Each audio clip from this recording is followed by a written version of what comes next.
Hello mga boss idol. So, naon kita sa kataid tang maisan. So, arog kini naling do medyo payat, kulang sa abono.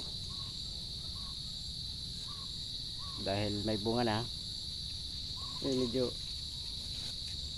ano pa yan, bako pa matagas. Pwede pa yung gulayon. Ginarip. So, mga sambulan pa pwede na mag-harvest.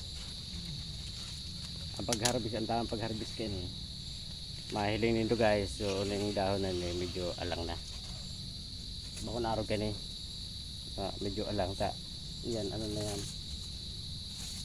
kumbaga nagsalida na, inabot naman sa indagang kagurangan. Yan o, may mga bunga ng sarabit tinonggay digdi nalindungan.